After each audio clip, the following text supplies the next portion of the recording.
Hello friends, ओम श्री गणेशाय नमः। ओम नमः शिवाय। आप सभी का स्वागत है आपके अपने यूट्यूब चैनल पर। फ्रेंड्स, आज हम आपको इस वीडियो में बताने जा रहे हैं नाग पंचमी की पौराणिक व्रत कथा के बारे में, जिसको सुनने मात्र से ही भगवान शंकर की बरसेगी अपार कृपा और होगी धन धान्य में वृद्धि। फ्रेंड्स, वीडियो शुरू करने से पहले आपसे रिक्वेस्ट है, अगर आप हमारे चैनल पर नए हैं और आपने अभी तक चैनल को सब्सक्राइब नहीं किया है तो प्लीज सब्सक्राइब कीजिएगा चैनल को, साथ ही प्रेस कीजिएगा बेल आइकन को, जिससे नए वीडियो से रिलेटेड नोटिफिकेशन आपको तुरंत प्राप्त हो सके। और वीडियो पसंद आने पर वीडियो को लाइक और शेयर जरूर कीजिएगा ताकि सभी भक्तों को इस वीडियो का लाभ प्राप्त हो सके।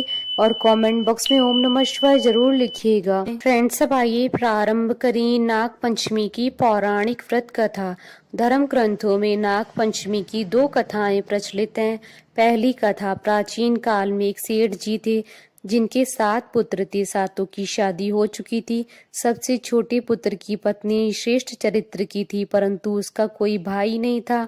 एक दिन सेठ जी की सबसे बड़ी बहू ने घर लीपने के लिए पीली मिट्टी लाने को सभी बहुओं को साथ चलने के लिए कहा, तो सभी दलिया और खुरपी लेकर मिट्टी खोदने चली। तभी वहां एक सांप निकला, जिससे बड़ी बहू खुरपी से मारने की कोशिश करने लगी। यह देखकर छोटी बहू ने उस सांप को मारने से रोक लिया।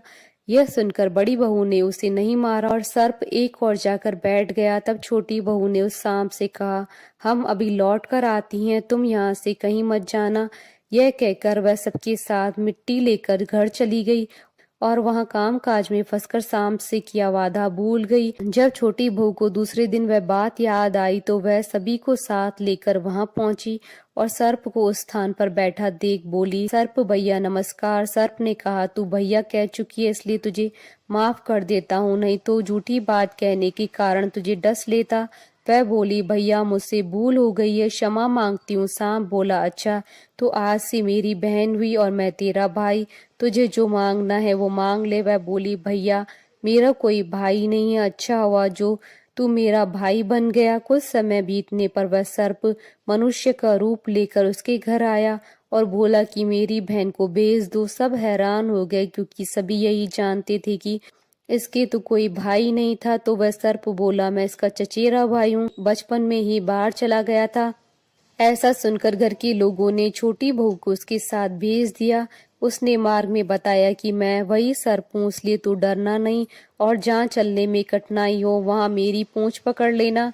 छोटी बहू उसके कहे अनुसार उसके घर पहुंच गई। वहां के धन ऐश्वर्य को देखकर वह चकित हो गई।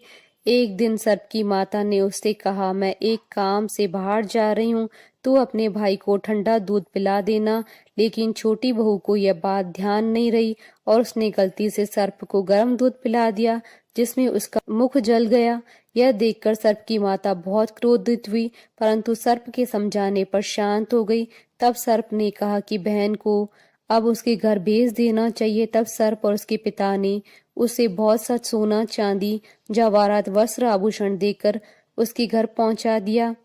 इतना ढेर सारा धन देखकर बड़े बहू ने ईर्ष्या से कहा, तेरा भाई तो बड़ा धनवान है, तुझे तो उससे और भी धन लाना चाहिए। सर्प ने यह वचन सुना तो सब वस्तुएं सोने की लाकर दे दी।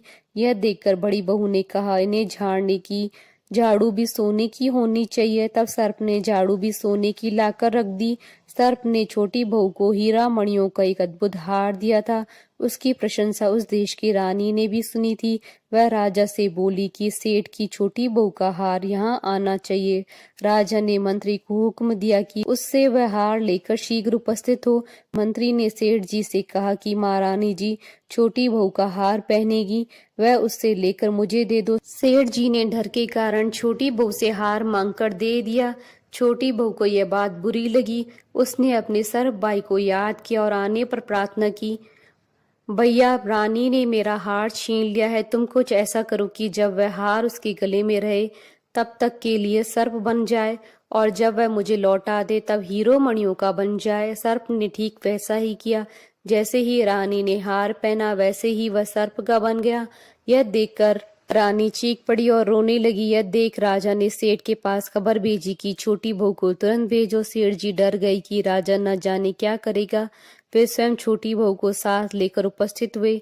राजा ने छोटी बहू से पूछा, तूने क्या जादू किया है, मैं तुझे दंड दूंगा। छोटी बहू बोली, राजन धृष्टता क्षमा कीजिए, यह हार ही ऐसा है कि मेरे गले में हीरो और मणियों का रहता है और दूसरे के गले में सर्प का बन जाता है। यह सुनकर राजा ने वह सर्प बना हार उसे देखकर कहा, अभी पहनकर दिखाओ। छोटी बहू ने जैसे ही पहना वैसे हीरे मणियों का हो गया। यह देखकर राजा को विश्वास हो गया और उसने प्रसन्न होकर उसे ढेर सारी मुद्राएं पुरस्कार में दी। छोटी बहू घर लौट आई। उसके धन को देखकर बड़ी बहू ने ईर्ष्या के कारण उसके पति को सिखाया कि छोटी बहू के पास से कहीं से धन आया है। यह सुनकर उसके पति ने अपनी पत्नी से पूछा कि सही बता, यह धन तुझे कौन देता है।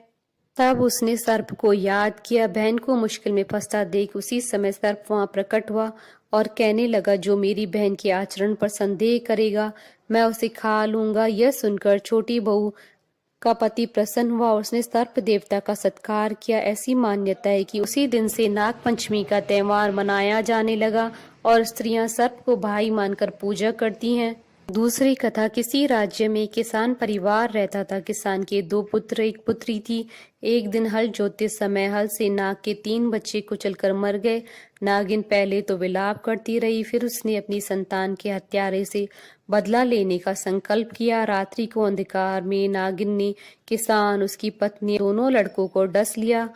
अगले दिन प्रातः किसान की पुत्री को डसने के उद्देश्य से नागिन फिर चली तो किसान कन्या ने उसके सामने दूध का भरा कटोरा रख दिया और हाथ जोड़कर क्षमा मांगने लगी। नागिन ने प्रसन्न होकर उसके माता पिता व दोनों भाइयों को पुनः जीवित कर दिया। उस दिन श्रावण शुक्ल पंचमी थी।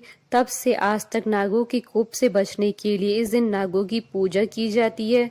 बोलिए भगवान शंकर की जय, नाग देवता की जय। हमारे साथ इस वीडियो में अंत तक बने रहने के लिए आपका धन्यवाद।